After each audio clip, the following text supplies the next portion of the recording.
мен канча жылдан бери ушинтип каршы айтып эле жүрөм да, мына азыр деле айттым. Жиндер көрөт да, мисалы угат да туура ушуну. Бар экени туура нерсе бар, бирок мага кирбейт чыкпайт. Ал өз жолунда, мен өз жолумда.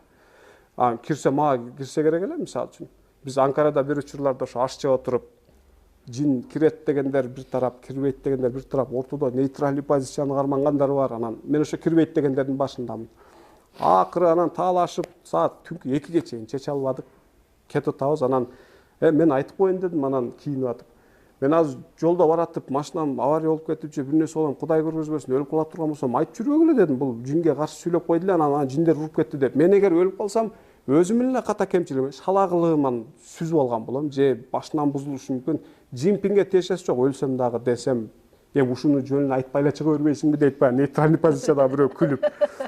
Коркпогула дедим. Анан чыгып айдап, караңгыда айдап кеттим. Жана аркадагы караңгы немеден мындай бир кол чыгып кармайбы экен десем, кармабады. Анан үйгө жеттим, өчүрдүм, мотору жарылып кетип акыркы баягы секундаларда, кинодогудай акыркы секундада өлүп калам.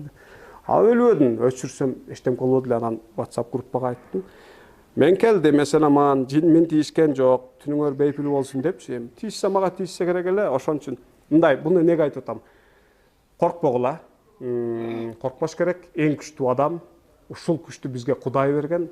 Дал ошол себептүү биз күчтүүбүз. Бул Кудайдын бизге берген касиети. Жин киреткен, чыгаткен, жалгыз калганда уруп кететкен, анан ээн жерде жок. Сиздер өзүңүздөргө ишенсеңиздер, адам өзүнө ишенсе, адамга зыян бере алчу эч бир нерсе жок. Бул Кудайдын китеби менен гарантияланган нерсе.